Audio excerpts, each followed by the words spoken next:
Happy Friday, Jousters! April 17th, another fun-filled day of at-home fitness for you. Here's where we're going to start. At-home Joust standard warm-up. Follow that up with 45 seconds of a handstand hold. Keep going strong with those. Then we'll get into the workout of the day. We've got 2 rounds for time, doing this list, everything on the list, 2 total times through. At the top, you'll start with 30 dumbbell RDLs, Romanian deadlifts. After 30, you'll do 60 double unders. Don't have a jump rope. Let's do 60 invisible double unders.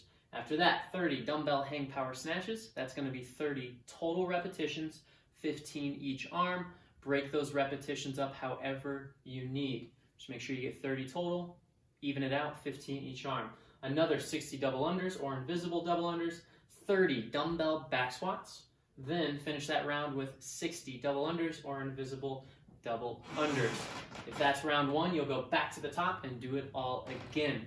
Let's talk about our goals for this workout. As always, let's have fun, let's move well, but let's try to keep the intensity up here. Let's try to get the 2 rounds done in between like 14 and 18 minutes. So what that comes down to is we're trying to finish each round in between like that 7 and 9 minute mark, maybe 6 to 8 if we're pretty proficient with these movements. If we're not on track for that, if we're a little longer with the duration, then let's scale that second round back a little bit. If you have the option to scale the weight down to stay on track, let's do that.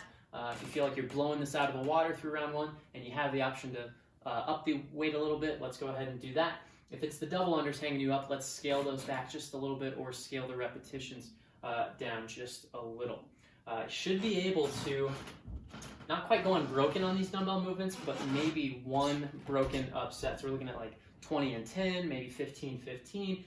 Maybe you might have to, especially in the second round, do 3 sets of 10, 10, 10, 10. But if you're doing like 3 to 5 reps at a time, that weight's a little too heavy. We should go down if possible. All right, let's talk about some scaling options. I already mentioned it, but let's increase or decrease the load if you need to. If you don't have a dumbbell, let's try this with a kettlebell. If you don't have a kettlebell, let's get an odd object involved for those dumbbell movements. So talking about a water jug, something that we can grip, something that adds a little bit of load to this workout. If we don't have a jump rope, no big deal. Let's go to invisible double unders. If you have a jump rope and you're not quite proficient enough with those double unders, let's go to a power jump single. So jumping double under height, but only rotating 1 time underneath your feet. And if you don't have any odd object, you don't have a dumbbell, a kettlebell, let's go to a body weight option for this workout. You'll still do the 60 double unders, okay, or invisible double unders if you don't have a rope, but let's do, instead of RDLs, let's do 30 good mornings. Instead of the hang power snatches, let's do 30 burpees. That's right, always more burpees. And then in place of those back squats, let's do 30 air squats. Okay, once again, still doing those double unders in between each set. All right, that's our workout for today, Friday, April 17th. Let me cover the movements in this workout, and then you'll tackle it.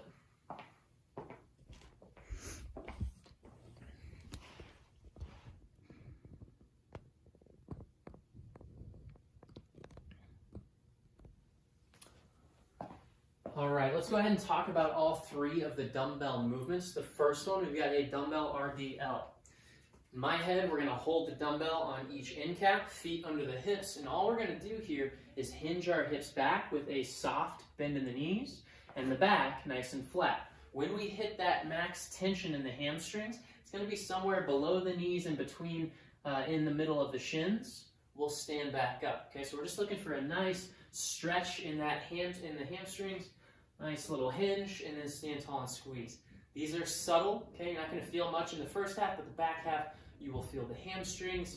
The next day, you will feel the hamstrings. If you are very mobile, very flexible in your hamstrings, you might be getting close to above the knees, but what I don't want to see is just bending over and rounding the back. So don't lose that tension in your back. Try to keep it flat, keep your shoulders back, and that nice little lumbar curve maintained. If this is too awkward for you, by all means, you can hold it by the handle with 2 hands, hinging back, and standing tall and squeezing. Second dumbbell movement, we've got hang power snatches. I'd recommend starting on your non-dominant arm. We'll keep the bell above the knees, hang position. We're going to load the hips, jump, land, and punch the bell overhead. When we land and punch, that arm, that shoulder should be active. We bring the bell down, jump, land, and punch. So I'm using my hips to get the bell Overhead, as I mentioned earlier, you can break these reps up however you need, switching arms, as long as we get 15 each arm, each round. The last dumbbell movement is going to be a back squat. The way we're going to do a back squat with the dumbbell, we take each end cap of the dumbbell, we put it on our shoulders. We don't want the bell on our neck. This is too high. We want it right on the thick and meaty traps. And from here, we're just going to keep our elbows relatively high, and we squat down and back up. Trying to keep the load, the dumbbell, on our shoulders, not on our neck, the entire time. All right, from there, squatting down to parallel, all the way up, full extension. When you're done, do a little dip drive, get the bell overhead, put it on down. For the dumbbell movements, like I said, if we don't have a dumbbell, you do pretty much all of these movements with a kettlebell. If you do not have a kettlebell, let's go to an odd object, like a water jug. We could do RDLs here. We could do Hang Power Snatches. We could do back squats. You could also use an odd object like a backpack. Backpack RDLs, backpack back squats.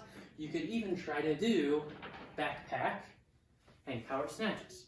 It's going to be awkward, but at least it'll give you some load to work with in this workout. All right.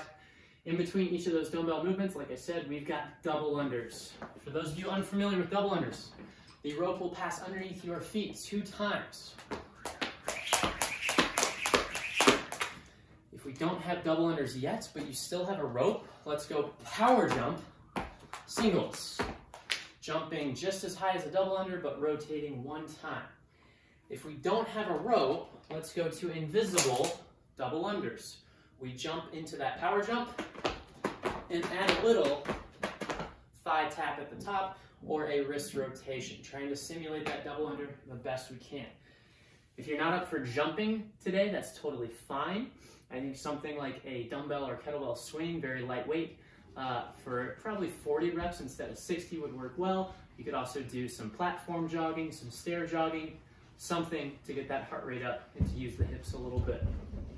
The last thing, if you don't have any weight, you don't have a jump rope, you can do this workout. We've got a body weight option. Invisible double unders. Instead of the RDLs, let's go good mornings. Hinging the hips, standing tall and squeezing. Instead of the snatches, burpees. And instead of the back squats, air squats. There's always an option for you to move and do something. Don't use having no weight or the right weight as an excuse not to move. That's our #1 goal. Move well, and have fun. That's it for this workout, everyone. Tackle it. Join us for the live stream, 9 a.m. Join us for a Zoom class, 7 a.m., 5:30. Either way, I want to see you. Have a great Friday.